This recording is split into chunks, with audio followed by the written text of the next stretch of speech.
Gospel according to John.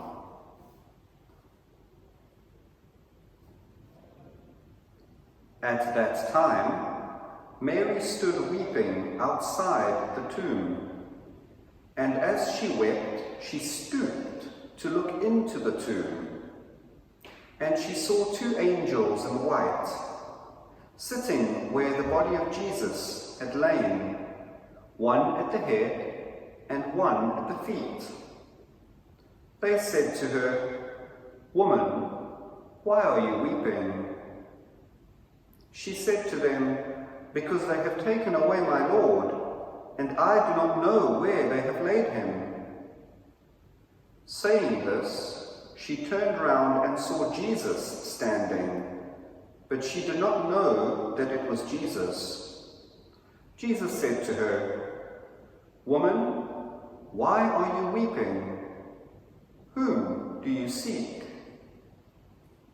Supposing him to be the gardener, she said to him, "Sir, if you have carried him away, tell me where you have laid him, and I will take him away."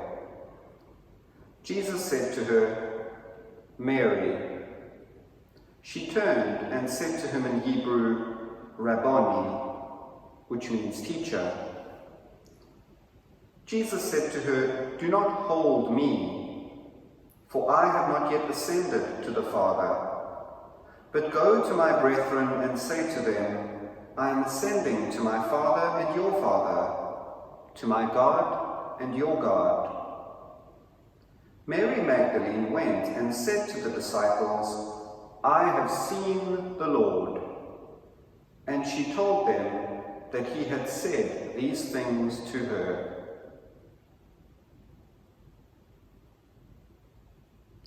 The Gospel of the Lord.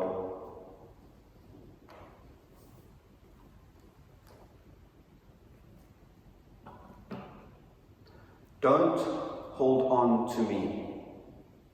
Let me go. This part of my story is done. This part of the great narrative of salvation history is done. As Jesus said at that pivotal moment on the cross, it is accomplished. Mary wants to hold on to Jesus. "Sir, tell me where you have laid him, and I will take him. I want to keep him." But Jesus passes on the torch. His intention is to hand over the baton now to the disciples. Jesus is to ascend to the Father and send the Holy Spirit, the Paraclete, to breathe life into the church, to inspire the work of the church. Jesus goes to the Father, and the mission becomes ours, to take the good news, to take the gospel to all the world, both by what we say, by preaching it, by speaking about Jesus, by telling the world about the person of Jesus, and by how we live, by what we do, by the lives we lead, by the decisions that we make for ourselves, and if we must, as parents, as guardians, for those around us. The baton is given to us by Jesus, and as much as we wish we could keep him to ourselves, as much as we wish that we could own him, Jesus ascends to the Father and he says, "My duty is now done. I have fulfilled the will of the Father. It's your time now."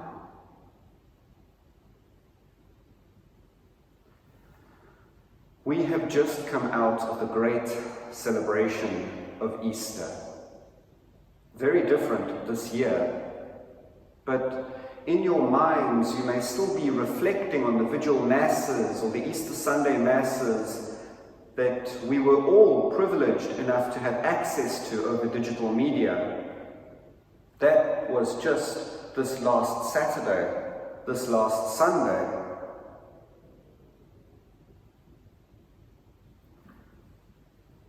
Easter is a season. And that season will eventually draw to a close. Its novelty, its hype will eventually wane. But we, for whom Easter was so relevant, for whom Easter was so pertinent, we as believers, we are the faithful, we as the faithful, who have been given the baton by Christ, must keep the light of Easter ever burning in our hearts. We must keep Easter alive, not let it wane or become obsolete, but let it change us, grow us, mature us. And so with that baton that Christ has given to us to pass on the faith, to pass on the gospel, we can, as St. Paul says, continue to run that good race and to fight that good fight for Jesus Christ. My dear brothers and sisters, I encourage each and every one of us, myself included, who have the propensity towards laziness because we are human. We have the propensity to forget. We have the propensity to become comfortable in our situations. We have the propensity to take that baton and to put it in our back pockets, to put our faith on the back burner, to say to ourselves, oh, those Easter masses were lovely, weren't they? To allow the Easter season to pass and become concerned with other things. We have those propensities. We are geared towards that because we're human. That's our weakness as human beings. But I encourage each and every one of us every day to stoke the coals of Easter, to stoke the fires of Easter in our hearts and in our lives. And doing so, we can truly be people of the resurrection. We will truly be people of the resurrection. We will live our faith, breathe our faith, and most importantly, we will pass on our faith. Amen.